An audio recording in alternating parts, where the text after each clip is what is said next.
یہ بات بار بار ذہن میں آئی دوستوں کے کہ اس کتاب کے فنکشن میں کسی وزیر کو نہیں بلایا گیا. میں جب سے اس کتاب کی رونمائی کے سلسلے میں کوشش کر رہا تھا، عابد حسین بھی میرے ساتھ تھے، تو بہت سے دوستوں نے مجھ سے یہ بات کی کہ کتابیں روز نہیں لکھی جاتی، اور شاعری کی کتابیں تو بالکل ہی روز نہیں لکھی جاتی، یہ تو کبھی کبھی ہوتی ہیں. تو مجھے لوگوں نے کہا جی کتابیں لکھی جاتی ہیں اس لیے کہ اس سے بڑی شہرت ہو، اور آپ عجیب قسم کے آدمی ہیں. ایک ہمارے دوست کہتے ہیں کہ جب منزل آتی ہے تو تم منزل سے چھلانگ لگا کر پتہ نہیں کہاں چلے جاتے ہو، جب تمہاری پارٹی کی حکومت آتی ہے تم اس سے لڑ پڑتے ہو، اور جب کوئی بات کہیں فائدہ اٹھانے کی ہوتی ہے وہاں پھر تم کوئی نہ کوئی غلطی کر جاتے ہو. تو میں ان سے بار بار یہ بات کہتا رہا کہ ٹھیک ہے، میں نے دوسری کتابوں میں وزیروں کو بلایا تھا، سفیروں کو بھی بلایا، گورنر کو بھی بلایا، گورنر سلیمان کو بھی بلایا، لیکن میں ایک بات آپ سے یہ کہنا چاہتا ہوں کہ کتابوں میں فرق ہوتا ہے. یہ وہ کتاب نہیں ہے جو آپ عام فہم میں جس کو کتاب کہہ رہے ہیں، یہ ایک دیوان ہے، یہ شاعری کا ایک مجموعہ ہے، یہ مجموعہ کلام ہے. تو آپ کے نزدیک اتنے لوگ جو ہو چکے ہیں، آپ اس قدر سیاست زدہ ہیں کہ آپ بچوں کے ختنوں پر بھی وزیر بلاتے ہیں، اور مہندیوں پر بھی وزراء کو بلاتے ہیں. شادیاں بھی آپ کی وزراء کے بغیر نہیں ہوتی، گورنروں کے بغیر نہیں ہوتی. تو یہ ایک ستم کی بات ہے، یہ آپ لوگوں کی ذہنی اس طرح جو آپ کی شوریدگی ہے، یہ اس کا انداز ہے کہ آپ کو پتہ ہی نہیں کہ بڑے انسان کون ہیں. یہ جو آپ حکمران جن کو سمجھتے ہیں یہ پڑھے لکھے نہیں ہوتے. یہ ایک سیاسی تحریک کے، جماعتوں کے بنائے ہوئے لوگ ہوتے ہیں جو عوام انہیں بناتی ہے، اور عوام ان کو چنتی ہے، منتخب کرتی ہے، اور پھر وہ نہ جانے کس کس سازش سے وزیر بنتے ہیں، وزیر اعلیٰ بنتے ہیں، وزیر اعظم بنتے ہیں، صدر پاکستان بنتے ہیں. آپ کو علم ہی نہیں اس میں کتنی سازشیں ہیں، کتنے خون ہیں، کتنی گھٹنائیں ہیں، اور کتنے سانحے آپ پیش آتے ہیں. جو لوگ اس طرح لاشوں پر بیٹھتے ہوں وہ کسی کتاب کے بارے میں کیسے سوچ سکتے ہیں ظفر اقبال؟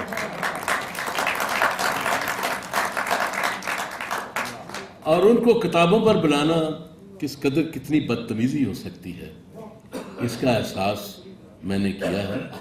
میں کسی وزیر اعظم کو ظفر اقبال نہیں سمجھتا، میں کسی صدر پاکستان کو ڈاکٹر مبارک علی نہیں سمجھتا، میں کسی بھی وزیر اعلیٰ کو حسن عسکری، اسلم طارق اور پرفرین سجن، عابد حسین اور ضیاء الحسن اور آپ جیسے لوگ جو بیٹھے ہیں، میں وہ نہیں سمجھتا. میں نے اسی لیے سب کچھ گن سوچ کر کیا ہے. میں نے زندگی میں کوئی کام کبھی بغیر سوچے نہیں کیا. میں نے جتنے نقصان اٹھائے ہیں سوچ کر اٹھائے ہیں، سمجھ کر اٹھائے ہیں. اور لوگوں کو شاید شک ہو کہ میں بڑا بیوقوف آدمی ہوں، ایسا نہیں ہے. بیوقوف آدمی کتابیں نہیں لکھا کرتا. تو یہی آج خیال تھا کہ آج وہی لوگ آئیں جو کتاب کو جانتے ہوں، جو مجھے جانتے ہوں، جو ادب کو جانتے ہوں، جن کا ادب سے واسطہ ہو. وگرنہ یہ حال تو بڑی آسانی سے جہانگیر بدری بھر سکتا تھا کہ اسے اکیلے کو بلاتا تو ایک لشکر ساتھ آتا، کسی گورنر کو بلا لیتا، لیکن وہ ایک ہنگامہ ہوتا، کتاب نہ ہوتی. آج جو کچھ آپ نے سنا ہے یہ کتاب کے بارے میں سنا ہے، کتاب لکھنے والے کے بارے میں سنا ہے. یہی میں چاہتا تھا اور میں کامیاب ہو گیا. مجھے اس کے لیے مجھے کسی ہجوم کی ضرورت نہیں تھی، نہ کسی جلسے کی ضرورت تھی. سوچنے والے، سمجھنے والے چند لوگ ہی ہوا کرتے ہیں، اور معاشرے ان کی ہی تقلید کیا کرتے ہیں. میں آپ سب لوگوں کا شکر گزار ہوں، آپ پر فخر کرتا ہوں. آپ تشریف رکھے، اتنی گرمی میں آپ بیٹھے ہوئے ہیں. یہ ٹھیک ہے، لوڈ شیڈنگ تو سینٹر کی گورنمنٹ حکومت کرتی ہے، لیکن وہ وہاں بھی آدھا گھنٹہ گھنٹے کے بعد آ جاتی ہے۔ یہ جو الحمرا سینٹر قاسمی صاحب نے مجھے دیا ہے، ان کا بڑا شکر گزار ہوں۔ وہ ہمیشہ مجھے مفت دے دیتے ہیں، لیکن یہ ایسا کوئی سینٹر ہے جس میں بجلی آتی ہی نہیں۔ تو چلو پھر بھی میں ان کا شکر گزار ہوں، انہوں نے مجھے یہ اپنا اس سے کوئی پیسے نہیں لیے۔ وہ میرا شاعر دوست ہے، بڑا اچھا انسان ہے۔ تو دوستو، آپ نے بڑے دوستوں سے، میرے سے بڑے لوگوں کی، انہوں نے میرے بارے میں جو کچھ کہا وہ آپ نے سن لیا، اور ان کا میں بہت شکر گزار ہوں۔ میں زیادہ دیر ظفر اقبال صاحب کے اور آپ کے درمیان میں بالکل نہیں رہنا چاہتا۔ میں خود بھی بہت مشتاق ہوں ان کو سننے کے لیے۔ میری تمام عمر گزر گئی ہے لوگوں کی کتابوں پر تبصرے کرتے، لوگوں کے جلسوں میں بولتے، لوگوں کی کتابوں کی تعریف کرتے، ان کے کردار کی تعریف کرتے۔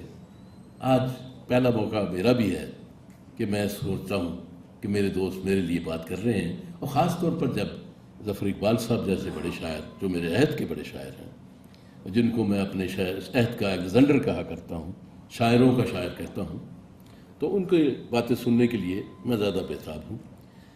وہ ایک رسم ہے کہ شاعر اپنی کچھ غزلیں سنائے، تو وہ کئی شاعر تو پورا دیوان سنا دیتے ہیں، لیکن میں ایسا نہیں کروں گا۔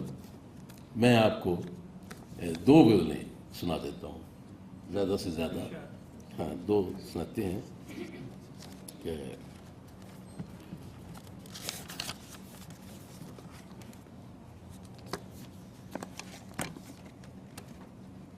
محبت کا ترانہ ہم سے اچھا کون لکھے گا، محبت کا ترانہ ہم سے اچھا کون لکھے گا، تیرے غم کا فسانہ ہم سے اچھا کون لکھے گا، دلوں کے ماجرے، زلفوں کی باتیں، حسن کے قصے، بطرز شاعرانہ ہم سے اچھا کون لکھے گا، یہ کیا کم ہے کہ ہم حسن ازل سے عشق کرتے ہیں، کلام عارفانہ ہم سے اچھا کون لکھے گا، فقط دعویٰ نہیں ہم کو سخن کا یہ حقیقت ہے، کوئی نغمہ سہانا ہم سے اچھا کون لکھے گا، یہ کیسے پنچھیوں کو لا کے زیر دام کرتے ہیں، یہ کیسے پنچھیوں کو لا کے زیر دام کرتا ہے، فریب آب و دانہ ہم سے اچھا کون لکھے گا، فریب آب و دانہ ہم سے اچھا کون لکھے گا، ہمارے عہد میں اہل وفا کے سر قلم دیکھے،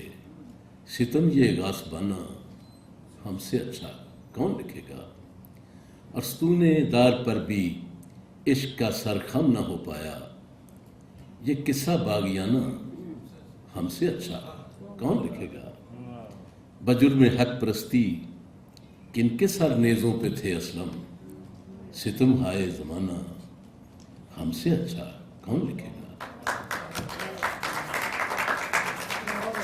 یہ بات آپ کی فرمائش، ہم طرز کہن کے،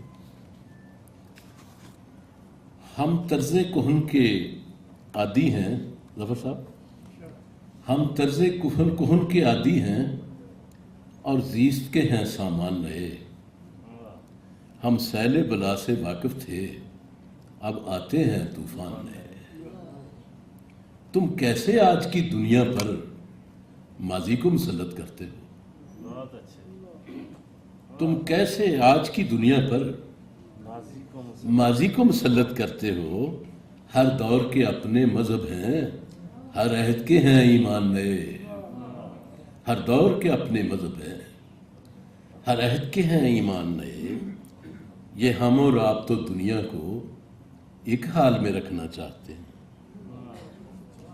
یہ ہم اور آپ تو دنیا کو ایک حال میں رکھنا چاہتے ہیں، یہ دنیا تو تب بدلے گی جب آئیں گے انسان نئے، یہ دنیا تو تب بدلے گی جب آئیں گے انسان نئے، یہ ہم اور تم تو دنیا کی محفل سے سرکنے والے ہیں، یہ ہم اور تم تو دنیا کی محفل سے سرکنے والے ہیں، دنیا تو مسافر خانہ ہے، آتے ہیں یہاں مہمان نئے، دنیا تو مسافر خانہ ہے، آتے ہیں یہاں مہمان نئے۔ وہ اور زمانہ تھا جس میں فرہاد کو شہرت حاصل تھی، وہ اور زمانہ تھا جس میں فرہاد کو شہرت حاصل تھی، اب عشق کی ہے تعمیل نئی، اب حسن کے ہیں فرمان نئے۔ اور ہر چند کے ہم اس الفت کے ہر عہد میں پورے اترے، ہر چند کہ ہم اس الفت کے ہر عہد میں پورے اترے ہیں، تجدید محبت کی خاطر کچھ باندھے ہیں پیمان نئے۔ ہر اندھے بہرے شعبے کو حساس کہا جاتا ہے یہاں، ہر اندھے بہرے شعبے کو حساس کہا جاتا ہے یہاں، ہر سوچنے والے شعبے کے ہوتے ہیں یہاں نقصان نئے۔ ہر اندھے بہرے شعبے کو حساس کہا جاتا ہے یہاں، ہر سوچنے والے شعبے کے ہوتے ہیں یہاں نقصان نئے۔ اور اقرار محبت کی خاطر سولی پہ لٹکنا پڑتا ہے، اقرار محبت کی خاطر سولی پہ لٹکنا پڑتا ہے۔ شعروں سے جو قضیے حل ہوتے ہم لکھ دیتے دیوان نئے، شعروں سے جو قضیے حل ہوتے ہم لکھ دیتے دیوان نئے۔ انسان کے جیون میں اسلم کچھ اس کے سوا ہوتا کیا ہے، کچھ خواب پرانے ہوتے ہیں، کچھ ہوتے ہیں ارمان نئے۔ بڑی مہربانی، بہت شکریہ، بڑی نوازش آپ سب کی آمد کی، آپ سب کی آمد کی، آنے کی بہت بہت نوازش، بڑی کرمانی، بہت شکریہ، بڑی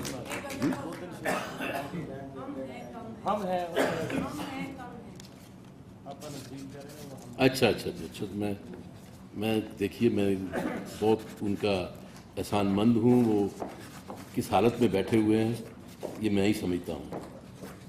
ڈاکٹر ظفر اقبال صاحب، میں چاہتا ہوں کہ ان کو جلدی سے جلدی فارغ کیا جائے۔ ہاں جی، سنیے کہ جو تیرے عہد کے سرمایہ غم ہیں ہم ہیں، جو تیرے عہد کے سرمایہ غم ہیں ہم ہیں، تیرے در پر سر تسلیم جو خم ہیں ہم ہیں۔ آج تک جن پہ تیری نظر عنایت نہ ہوئی، جو تیری بزم میں آتے بڑے کم ہیں ہم ہیں۔ اور عشق میں آرے چلا کرتے ہیں جن کے سر پر، ہاتھ میں جن کے بغاوت کے علم ہیں ہم ہیں۔ اور آسمانوں سے وہی ہوتی ہے جن پر نازل، آسمانوں سے وہی ہوتی ہے جن پر نازل، وہ کہ جو صاحب تقدیس قلم ہیں ہم ہیں۔ اور زندگی برسرے پیکار ہے ظلمت کے خلاف، ظلم ہے اور زمانے کے علم ہیں ہم ہیں۔ اور جن کا ہوتا ہی نہیں اپنی تمنا کا وجود، جو تیرے عشق کی توقیر میں ضم ہیں ہم ہیں۔ اور کیسی دشت جنوں میں ہے ہمارا رابر، کیا اچھا ہے، واہ واہ، ہر طرف کیس کے ہی نقش قدم ہیں کیا اچھا شعر ہے، واہ واہ واہ۔ کیسی دشت جنوں میں ہے ہمارا رابر، ہر طرف کیس کے ہی نقش قدم ہیں ہم ہیں۔ اور جلوہ حسن ہمیں دل سے جواں رکھتا ہے، عشق کے جذبہ پیہم میں جو دم ہیں ہم ہیں۔ اور پہلے کعبے سے جو نکلے تھے صنم پتھر تھے، ظفر صاحب، واہ واہ، پہلے کعبے سے جو نکلے تھے صنم پتھر تھے ہم ہیں۔ پہلے کعبے سے جو نکلے تھے صنم پتھر تھے، آج موجود جو کعبے میں صنم ہیں ہم ہیں۔ اور لاکھ دلکش سہی شاہوں کے زمرد کے سبو، لاکھ دلکش سہی شاہوں کے زمرد کے سبو، جو حریفان ثنا خوانی جم ہیں ہم ہیں۔ جو حریفان ثنا خوانی جم ہیں، ہم ہیں اور شیخ تو فرقہ تفریق حرم ہے اصلاً، وہ کہ جو باعث ناموس حرم ہیں، ہم ہیں۔ بڑی مہربانی، بڑی